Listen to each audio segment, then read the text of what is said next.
Hello everybody, I'm Artillery J and welcome back to West of Loathing. Last episode we made a bunch of progress and kind of fixed some mistakes that I had made, where I lost a lot of progress. So this episode we're going to continue on exploring some of these places. So let's head over to Stern's Ranch. You notice a smoldering hole in the ground and recognize it as the habitat of a southeast western coal snake. They keep to themselves mostly, but they're also known to enjoy a fight if one is thrust upon them. Thrust one upon them. Or thrust one upon it, rather. Alright, so let's whip it with a snake. Whipping snakes with snakes, that's always a good time. Alright, and then we'll shotgun blast it to the face. There we go. Alright, got a snake liver and some other whatnots. Alright, Stern's Ranch. Always dig through the haystacks. Yeah. Alright, there's a cellar door there. If you weren't aware, in case of a zombie outbreak, the cellar is in fact the safest place.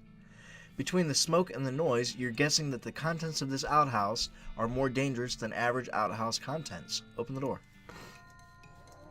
Ooh. Alright, let's whip it with a snake. And then let's, oh, it's not a skeleton. It's a skull. It's a flaming skull. Come on. It missed me anyway. Alright, well, get sorted then. Boop.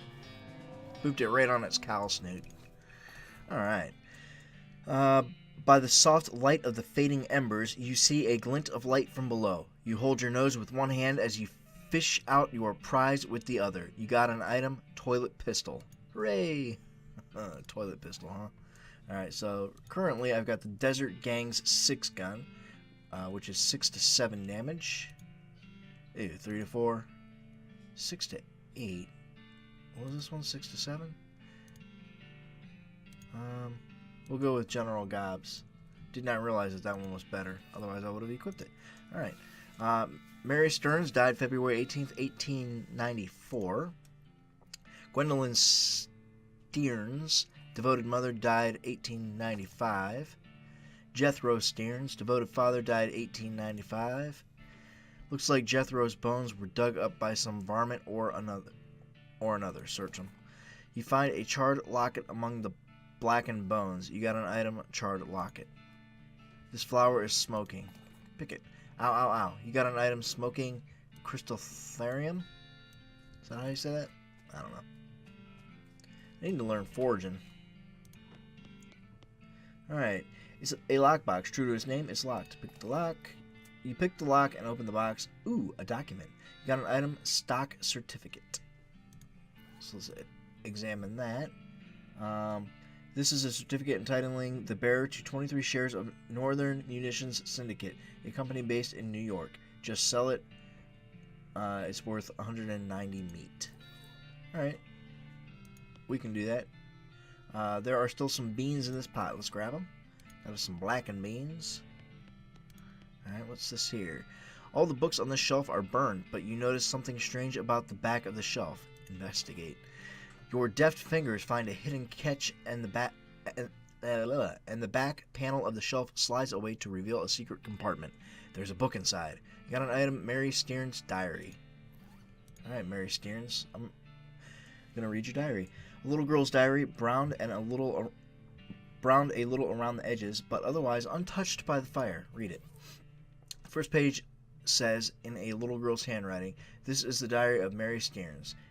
The A in diary are crossed out and the AI in diary are crossed out and IA written above them. The diary starts out as typical kid stuff. You flip ahead until you notice the writing getting shakier. Found a dolly under a cactus out back, and she told me her name was Grace. Mama and Papa don't believe me that she talks. They say I got a big imagination. Grace says the cows are gonna get us, but Papa says we be okay because this weren't never a cow ranch. Grace says he's wrong, but Papa won't believe me. Grace says she can keep the cows away, but I have to play tea party with her. Yeah. I don't like this kind of tea party, but Grace says it's important to keep the cows away. Mama was sad that they couldn't find Effie. Papa said she's been gone so long, and they should put a cross up, but Mama won't let him because she thinks she'll come back. Papa said she's only 11. How far could she have gotten? And Mama started crying again. Don't want to play tea party anymore, but Grace says I got to. Jeez, this is a sad story. Papa was out 2 days looking for Joey, but of course he didn't find him. Mama cries so much. I tried to tell her him and Effie are helping keep the cows away, but she don't understand. I told Gracie I'm not playing tea party again, but she says I got it. If I don't, cows will eat all 3 of us. She said either I get Mama or Papa to play, or else I gotta play by myself. That's the last entry. So she was killing her brother and sister, it looks like. Toy box contains a single object, a creepy burnt porcelain doll. Talk to it. It's the work of a moment to fix the doll's voice box. Pull the string. You pull the string, the doll's eyes roll back into its head and its mouth begins to move. Hi, I'm Grace. What's your name? I'm Tiger. Hi Tiger, you're nice. Do you want to play with me? Yeah, let's play. Hooray! Mary used to play with me, but we didn't get to finish our tea party before she went away. Will you help me finish it? Surely. Hooray, the game is almost over. Mary did such a good job. The doll's eyes roll back forward. Go downstairs and get my cup. Do you know the magic word to make the mean cow let you into his secret room? No, what is it? The magic word is peanut butter. The doll goes silent. Got it, peanut butter.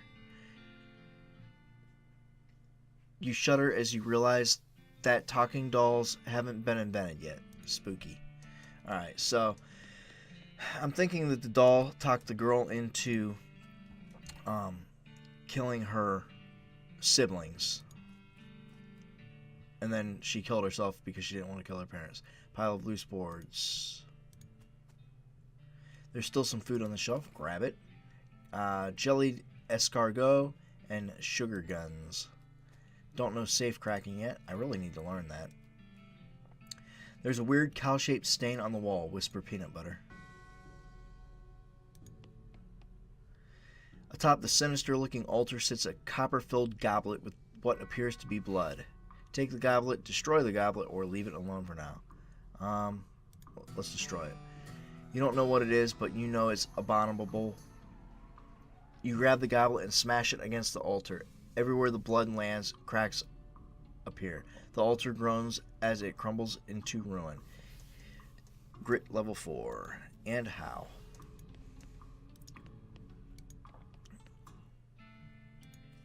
Alright, Dolly. I smashed your stupid altar. So what now? Grace's eyes glow red. She must know what you did. You'll live to regret this, hee hee. Her mouth snaps shut and her eyelids close. Well, at least I'll live to regret it. Well, that's only a little bit ominous. Alright, well, let's get the heck out of here. Nobody likes you, Gracie. Alright? You're a bad baby. A bad baby. Alright. Sugar guns. Is that like a breakfast cereal? Gun-shaped candies made with real gunpowder. Increases range damage by the rest of the day. Alright. Cool. Alright, there was a shaggy dog cave down here. Maybe we'll find a shaggy dog. You hear a rustling sound and trace it to a small gulch nearby. Peeking over the edge, you see a goblin rustling around in the brush. Presumably is a gulch goblin rustler. Always kind of assumed that referred to a different sort of rustling, though. It looks up at you and makes some angry-sounding goblin noise. Fight it, surrender, or scam some food off of it. Hey, quick, there's a cougar coming. We have to distract it. Do you have any food to throw at it? Hurry. You got an item goblin sandwich. Score. It's always fun tricking things. Alright, still don't have foraging. Alright, what is this cave? Oh, there's a sign here. There's a plaque bolted to the cave wall here. Read it. A record of the events of the expedition to and into Shaggy Dog Cave, November 1887, as reported by Jim Plackwright. Okay, well, hey Jim Plackwright. There's plaque bolted to the cave wall here, read it. Having acquired, through various and sundry means, a story which is interesting in its own right, but better saved for another time, a map purporting to lead to a large cache of jewels and ingots of precious metals hidden by the infamous highwayman and train robber Black Cole Jr. in the years before the cows came home. I, Jim Plackwright, along with 3 compatriots, these being Nathaniel Wyman, Cyrus Howard, and Douglas Watts, set out to find Shaggy Dog Cave and the aforementioned treasure. So this is just going to be a bunch of plaques. Our equipment and provisions consisted of 1 cart and a horse to pull it, 4 additional horses to be ridden, 2 shovels, a spade, and a mining pick, a large coil of rope, 1 large basket of eggs, as well as an assortment of other trail provisions and cookware, my own collection of blank plaques and engraving tools, 1 large and shaggy dog, and a butt-for. I don't know what a butt-for is. After traveling for 2.5 days to the south and east, we arrived at a small town named Dirtwater, the largest settlement in the vicinity of Shaggy Dog Cave. Leaving the dog to watch the horses, the 4 of us entered the local saloon and each ordered a beer, except Cy, who was satisfied with water. Okay, so doesn't look like there's anything else so far. Another plaque. The barman provided our drinks as requested, and then withdrew a small wooden box from underneath the bar, asking us if we'd care to witness something real interesting. Considering that we still had quite a few hours left to travel, we politely declined. We asked him if he knew the way to Shaggy Dog Cave. He replied that he had never been there personally, but gave us rough directions, which correlated nicely with the notes on our map. Okay. So the barman knew where this place was. There's a plaque on the wall. Upon leaving the saloon, we discovered to our dismay that some unknown villain had tampered with our wagon. Fortunately, the only supplies missing were the butt-fur and the entire basket of eggs, apart from one that Doug had concealed within a pocket for safekeeping. We also discovered that the dog had absconded with one of the horses, forcing Nate and Cy, after a draw of lots, to share. Okay, so the dog stole a horse? Is that what happened? After acquiring a barrel of fresh water for the trip, as well as a replacement butt-for, what is a butt-for? I don't know. We headed out into the open desert. The sun shone down mercilessly upon us, though we took small solace in the fact that it would have been far more intolerable had we made this expedition during the summer months, rather than November.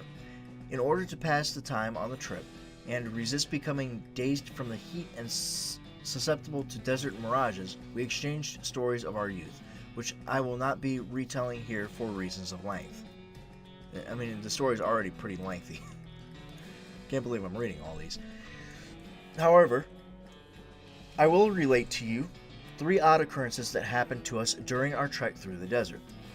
The first was 2 or 3 hours out of Dirtwater when Nate noticed a glint of sunlight upon a metallic object partially buried in the sand. This was revealed to be a brass oil lamp of foreign design and manufactured, which fortuitously still contained a quantity of oil.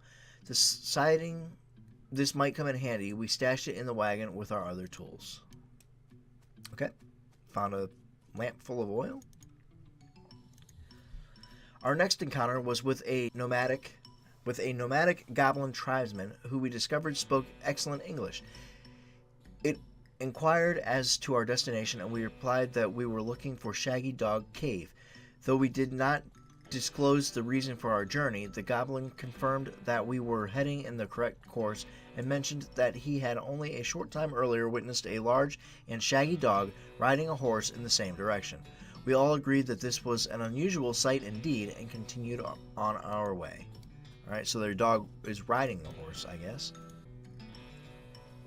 Sometime later, we encountered a large adobe hut occupied by two identical-seeming old men with wild hair and long white beards.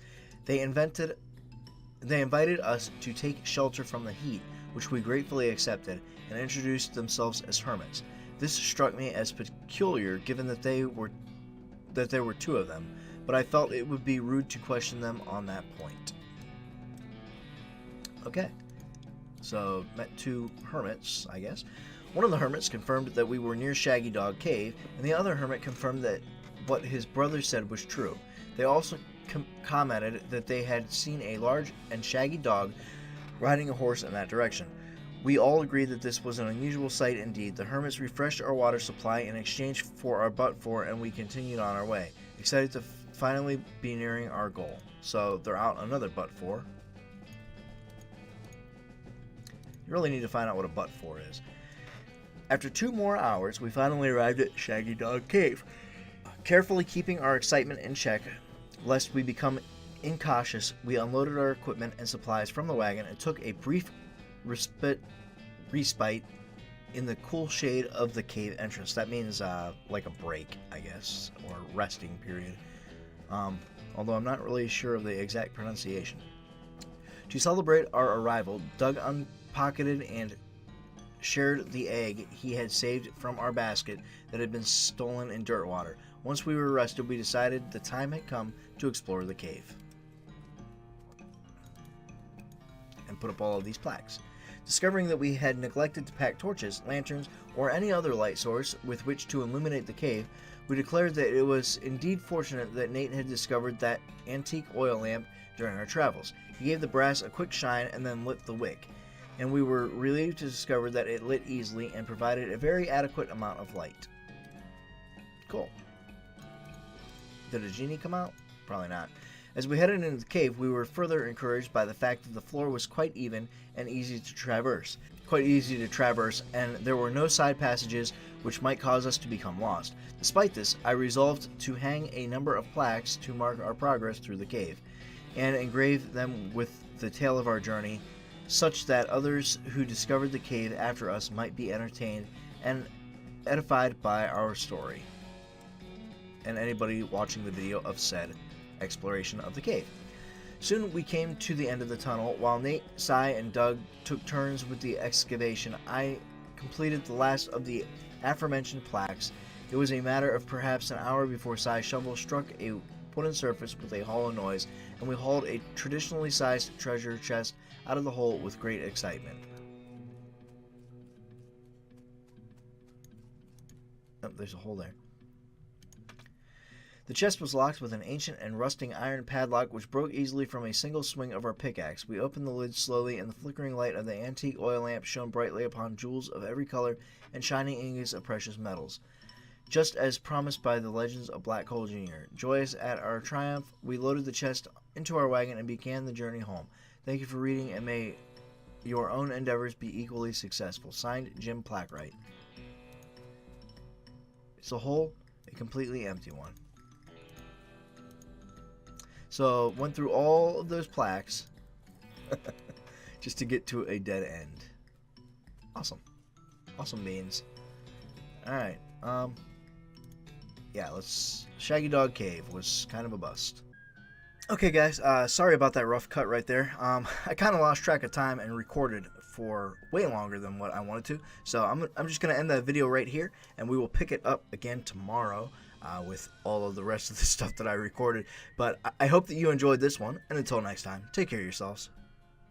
Bye! Hey, what's up? Thanks for watching.